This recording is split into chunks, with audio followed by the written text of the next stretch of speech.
주님은 우리와니라. 나를 품으신 하나님이란 제목으로 말씀을 나누겠습니다. 사람이 힘들 때에 본능적으로 찾는 존재가 있습니다. 바로 우리들의 어머니입니다.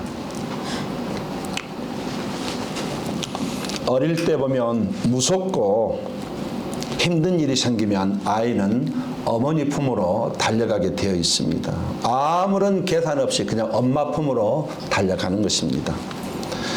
넘어져 울 때도 그렇고 아플 때도 그렇고 두려울 때도 그렇고 어머니 품에 안기면 이상하게 마음이 편안하기 때문에 그런 것입니다. 상황이 다 해결된 것은 아닙니다. 그런데 왜 어머니 품이 이렇게 따뜻하고 포근하고 안정이 될까요? 나를 품어주는 그분이 바로 나를 사랑하는 어머니이기 때문에 그러는 것입니다. 어머니는 아이가 실수했다고 해서 밀어내지 않습니다. 아프다고 해서 버리지 않습니다. 잘못한다고 해서 외면하지 않습니다. 오히려 잘못하면 잘못할수록 더 안아주고 등을 터닥여주고 괜찮다 라고 말해줍니다. 품어주는 사랑, 바로 이 어머니의 사랑인 것입니다. 그런데 성경은 세상의 어머니의 사랑보다도 더 크고 완전한 사랑으로 하나님이 우리를 품어주신다고 성경은 말하고 있습니다. 어머니가 나를 품어주는 것보다 훨씬 더 큰 사랑을 가지고 하나님은 나를 오늘도 품어주고 있다고 이렇게 말하고 있습니다. 우리는 이것이 깨달지 않을지 모르지만 그러나 하나님은 그렇게 말씀하고 있는 것입니다. 어머니가 자식을 위로한 같이 내가 너희를 위로할 것이다 라고 말합니다. 하나님이 거짓말 하시겠어요? 그분은 거짓말하지 않는 분입니다. 어머니가 자식을 위로한 같이 내가 너희를 위로한다. 이렇게 이사야서 66장 13절 말씀에 그렇게 말씀하고 있습니다. 하나님은 어머니가 자식을 품듯이 우리들의 상한 심령과 지친 마음을 가진 우리를 오늘도 품어주고 계신다라고 성경은 말하고 있습니다. 성경에 이것을 경험한 사람이 있습니다. 탕자입니다. 아버지의 재산을 가지고 집을 떠났습니다. 성경에 보면 아직 아버지가 돌아가시도 않았는데 아버지가 돌아가시면 남길 유산을 너에게 미리 주세요. 배은 아주 못된 자식이에요. 이런 자식입니다. 아버지 재산을 봐가지고 자기 마음대로 살고 화랑방탕하게 살다가 결국 모든 것을 잃었습니다. 돈도 잃고 사람도 떠나고 인생도 무너졌습니다. 결국 돼지치는 자리에까지 내려갔습니다. 유대인에게 돼지는 부정한 짐승에 속하는 것이에요. 탕자는 완전히 바닥까지 내려간 것이에요. 그때 탕자의 마음속에는 나는 끝났다. 난 더 이상 아버지 아들이 아닐 것이다. 아버지가 나를 받아주실까? 이런 생각을 분명히 했어요. 그래도 모르니까 아버지 집으로 돌아가 봐야 되겠다라고 돌아왔는데 놀라운 일이 일어났습니다. 탕자가 집으로 돌아올 때 아버지가 먼저 달려왔다고 얘기해요. 아버지가 동구 밖에서 기다리다가 멀리 아들을 보고 먼저 달려왔다고 얘기합니다. 아직도 거리가 먼데 아버지가 그를 보고 측은히 여겨 달려가 목을 안고 입을 맞췄다라고 성경이 말하고 있습니다. 아버지는 실패한 아들을 내어쫓지 않았다는 것이에요. 정죄하지도 너 왜 그렇게 살았 말 한마디 안 했습니다.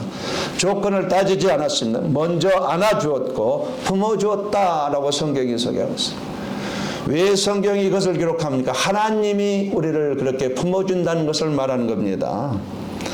하나님은 탕자를 기다리는 아버지처럼 우리들의 상한 심령과 지친 마음을 가진 우리를 조건 없이 품어주신다고 말하는 것이에요.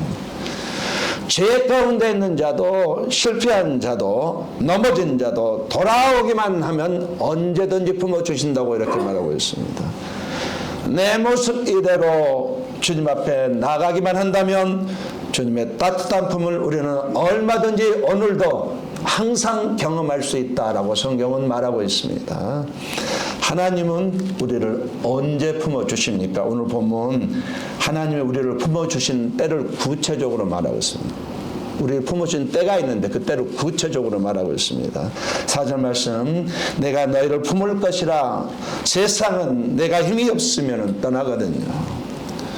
쓸모없어지면 외면합니다. 그러나 하나님은 다르시대요.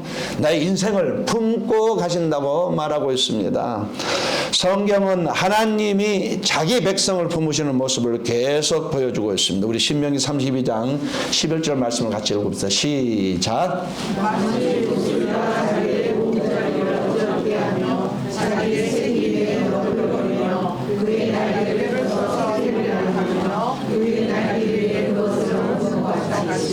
광야에서 아무것도 사람이 살 수 없는 것이 광야거든요. 광야는 사람이 살 수 있는 곳이 아닙니다. 그 광야에서 독수리가 새끼를 날개 아래 품듯이 내가 너희를 품었다라고 하나님께서 말씀하고 계세요. 하나님의 간증입니다. 또 시편 91편 4절 말씀에 그가 너를 그의 깃으로 덮으시리니 내가 그의 날개 아래 페아리로다. 날개 아래 품었다. 그러니까 너희들 두려워하지 않게 되었다. 이 말입니다. 예수님도 예루살렘을 향해서 이렇게 말씀하셨습니다. 암탉이 그 새끼를 날개 아래 모음같이 내가 내 자녀를 모으려 한 일이 몇 번이냐. 자기 백성을 품으려고 하셨다고 말하고 있습니다. 모으시고 안으시고 살리시고 이렇게 하셨다고. 여러분 어머니 품에 안겨보셨잖아요. 어렸을 때에. 하나님이 우리를 그렇게 안으신다고. 할렐루야. 아멘. 여러분 어렸을 때 어머니 품에 안겨보셨잖아요. 그 품이 얼마나 따뜻합니까? 하나님이 우리를 그렇게 안으신다고. 과거에도 안으셨고 지금도 안으시고 앞으로 안으실 것이라고 성경은 그렇게 말하고 있습니다. 이처럼 성경 전체는 하나님이 자기 백성을 품으시는 하나님이라고 소개하고 있습니다. 하나님은 멀리서 바라보시는 분이 아닙니다. 오늘도 나를 직접적으로 안으시고 업으시고 붙드시는 하나님. 우리 육신의 어머니도 자녀를 품습니다. 아이가 아프면 밤새 잠을 자지 못하고 곁을 지킵니다. 아이가 넘어지면 달려와 안아줍니다. 아이가 울면 함께 울어줍니다. 왜 그런가요? 사랑하기 때문에 그렇습니다. 그런데 하나님의 사랑은 이보다 훨씬 더 크다고 말합니다. 육신의 부모는 연약하고 한계가 있습니다. 때로는 함께 있어주고 싶어도 그럴 수 없는 순간이 있습니다. 그러나 하나님은 다르답니다. 끝까지 변함없이 우리를 품어주신다고 성경은 말하고 있습니다. 그래서 하나님은 말씀하십니다. 여인이 어찌 그 젖 먹는 자식을 잃겠으며 자기 태에서는 아들을 긍휼히 여기지 않겠느냐. 그들은 혹시 잃을지라도 나는 너를 잊지 아니할 것이라. 하나님의 선포예요. 어느 엄마가 아이를 외면하겠습니까? 그런 일이 없죠. 그러나 설령 그런 일이 할지라도 나는 너희들을 그러지 않는다, 품는다라고 하나님이 말씀하시는 것이에요. 세상 사람은 떠날 수 있어도 하나님은 떠나지 않으신다고 말합니다. 우리 육신의 부모가 우리를 품어주듯이, 아니 그보다 더 크고 완전한 사랑으로 하나님은 오늘도 우리를 품고 계신다고 성경은 말하고 있습니다. 하나님 품 안에는 보호가 있습니다. 하나님이 보호해 주신 데 누가 건들겠어요? 하나님 품 안에는 회복이 있고 안식이 있고 살아나는 능력이 있습니다. 하나님의 품 안에 들어간 사람은 결국 다시 살아나게 되고 일어나게 되는 것. 그래서 다시 하나님을 붙들고 걸어가게 되는 것입니다. 하나님이 우리를 품어주시기 때문에 두려움 속에서도 지금까지 무너지지 않았던 것입니다. 상처가 있어서도 다시 일어났던 것입니다. 눈물 날 일 많은데도 불구하고 살아갈 힘이 생긴 것입니다. 광야 같은 인생길에서도 버틸 수 있었던 것입니다. 하나님은 언제 우리를 품으신가요? 첫 번째로 하나님 우리가 연약할 때 품어주신다고 성경이 말합니다. 3절 말씀, 배에서 태어남으로부터 내게 안겼고 태에서 남으로부터 내게 업힌 너희여. 우리가 태어날 때부터 우리는 연약했는데 넘어지기 쉬웠고 혼자 설 수 없는 존재였는데, 그런데 하나님이 그런 연약할 때부터, 가장 연약할 때 우리를 안으셨다. 우리를 업으셨다. 마치 부모가 갓난아기를 품듯이 하나님이 우리를 품어 오셨다라고 성경이 말하고 있습니다. 세상은 강한 사람을 좋아합니다. 잘하는 사람, 성공한 사람, 힘 있는 사람 곁에는 그 사람이 더 많이 모이는 이유가 여기에 있어요. 그러나 사람이 약해지면 떠나는 경우가 허다합니다. 병들고 실패하고 무너지면 외면하는 경우가 허다해요. 그러나 하나님은 다르시답니다. 하나님은 우리가 강할 때만 사랑하신 분이 아니라 내가 가장 약할 때에, 가장 지쳐있을 때에, 가장 무너졌을 때에 더 가까이 오셔서 나를 품어주신다고 성경이 말하고 있습니다. 아이가 아프면 어머니가 더 가까이 앉습니다. 잘 걷는 아이보다 아픈 아이를 더 품에 안는 것이 우리들의 부모님이셔요. 하나님도 이와 똑같다고 이렇게 성경이 말하고 있습니다. 우리가 눈물을 흘릴 때에, 내가 지쳐 있을 때에, 기도할 힘조차 없을 때에, 질병 가운데 고통스러워할 때에, 두려워 떨 때에 하나님은 너 왜 그러냐, 왜 약하냐가 아니시고 오히려 더 가까이 와시고 안아주신다고 성경은 하나님의 품을 이렇게 소개하고 있습니다. 상한 갈대를 꺾지 아니하며 꺼져가는 등불을 끄지 아니하시는 하나님, 내 인생 우리가 부러질 것 같은 사람을 하나님은 꺾지 않으신답니다. 꺼져가는 인생 하나님께서 끄지 않으신다고 말합니다. 오히려 그런 사람일수록, 약한 사람일수록 하나님은 품어주시고 다시 살려주시고, 세상 사람들은 약한 사람은 잡밟아 눌러버리지만 하나님은 약한 사람일수록 안아주시고 품어주신다고 이렇게 성경이 말하고 있습니다. 주께서 내게 양육하는 아버지가 젖 먹는 아이를 품듯 그들을 품에 품는다라고 했습니다. 광야에서 지친 자기 백성을 품으셨다고, 너희들이 지쳐있을 때에, 광야에서 지쳐있을 때 내가 품었다라고 말하고 있는 것이에요. 너희들이 살 때, 힘들 때 내가 너희를 품어주었다라고 말하고 있는 것입니다. 구름 기둥으로 불 기둥으로 지켜주셨고 만나를 내려주시고 메추라기로 고기를 먹여 품어주셨다 이렇게 말하고 있어요. 그 하나님은 오늘 지금도 여전히 우리를 품고 계십니다. 할렐루야. 우리가 믿든지 안 믿든지 느끼든지 못 느끼든지 상관없습니다. 하나님은 여전히 지금도 나를 품고 계시는 것이에요. 내가 이 하나님의 품을 느끼지 못하는 건 나의 문제란 얘기입니다.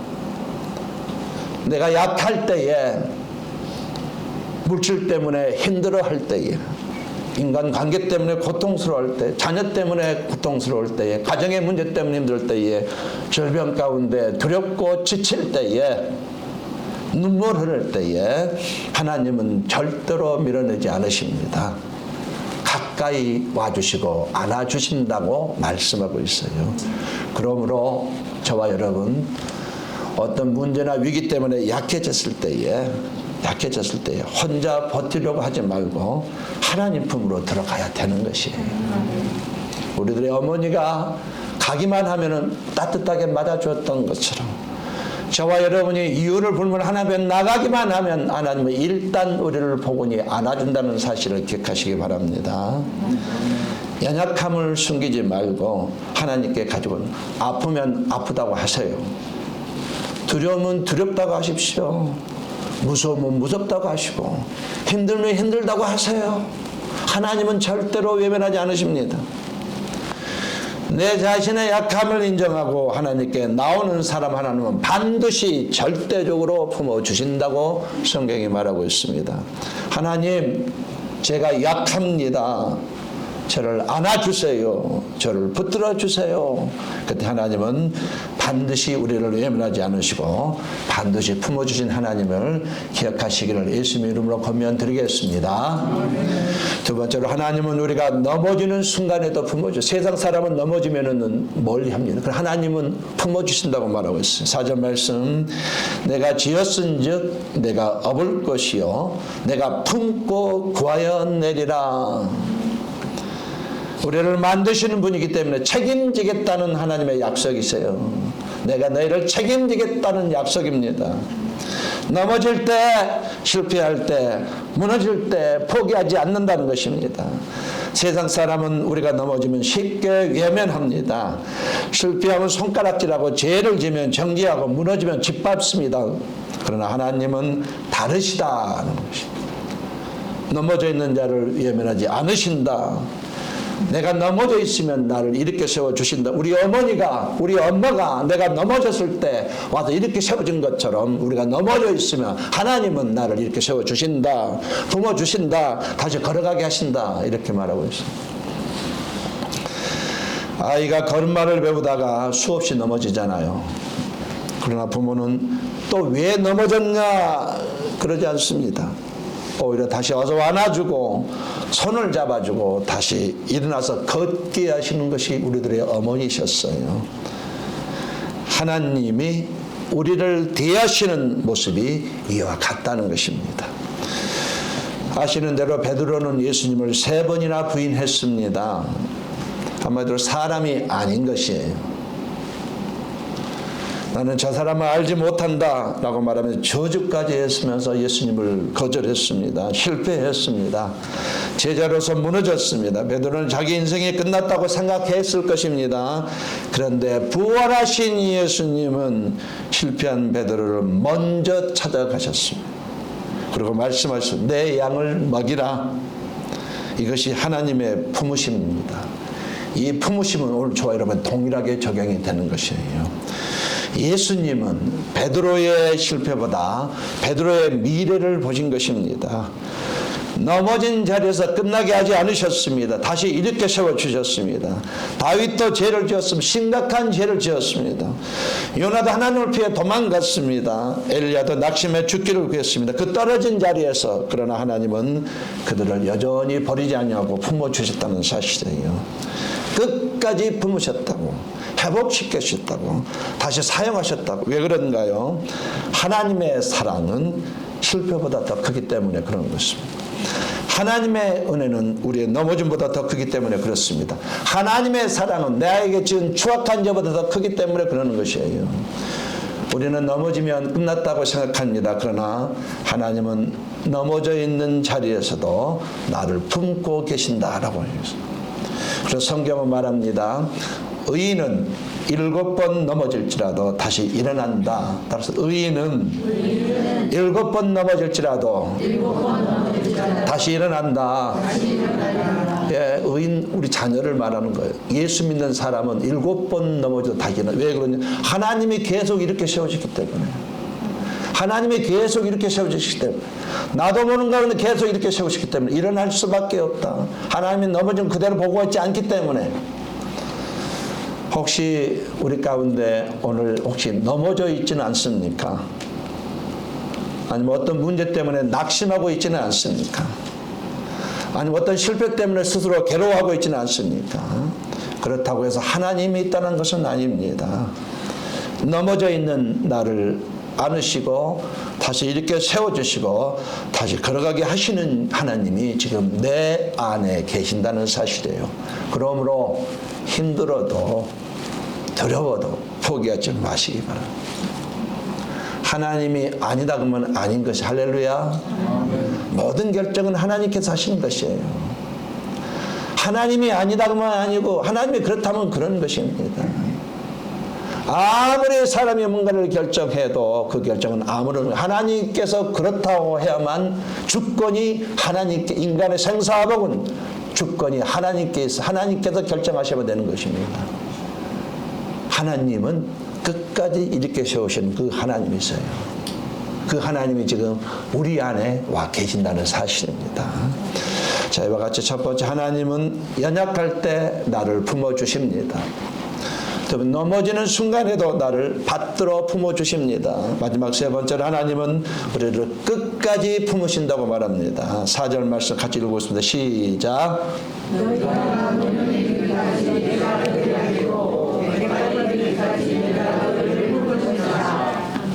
하나님의 사랑은 중간에 멈추지 않는다라는 것입니다.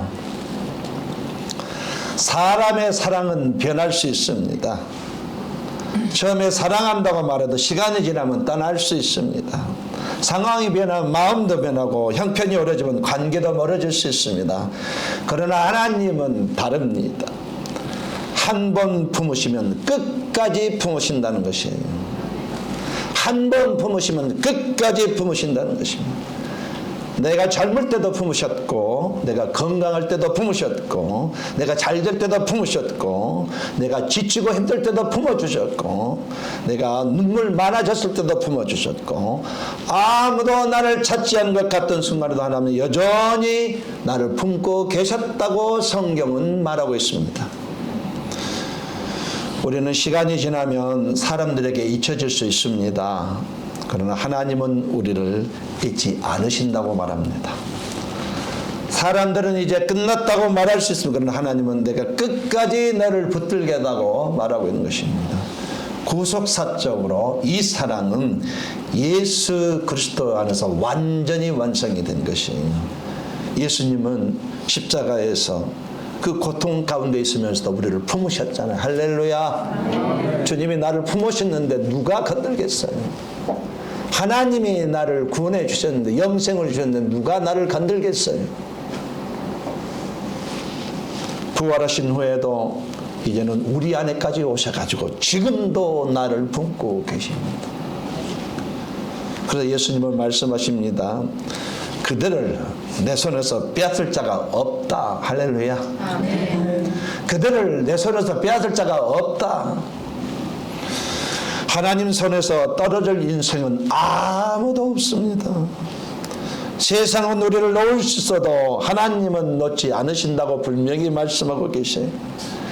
내가 지칠 때도, 믿음이 약해질 때도, 눈물로 살아갈 때도 여전히 하나님은 나를 붙들고 계십니다. 마치 부모가 어린 자녀의 손을 붙들고 길을 걸을 때 아이는 넘어질 수 있어도 부모는 손을 놓지 않는 것처럼 하나님은 끝까지 내 손을 붙들고 오늘도 같이 나와 함께 걸어가고 있다는 것입니다. 그래서 우리가 여기까지 오게 된 것이에요.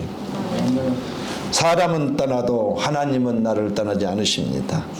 이 증거로 성령이 내 안에 오셨어요. 임마누엘 하셨다는 얘기예요. 함께한다. 우리가 정말 이해를 못하니까, 정말 그 하나님이 함께 하시는 것을 이해를 못하니까 하나님께서 내 안에 직접 오셔가지고 봐라, 니는 나의 신부고 나는 내 신랑이다. 같이 살고 있다. 떠나지 않는다. 항상 함께한다. 세상이 변해도, 세상은 외면해도 하나님은 외면하지 않으십니다. 내 자신이 스스로를 포기하고 싶을 때에도 하나님은 나를 포기하지 않으십니다.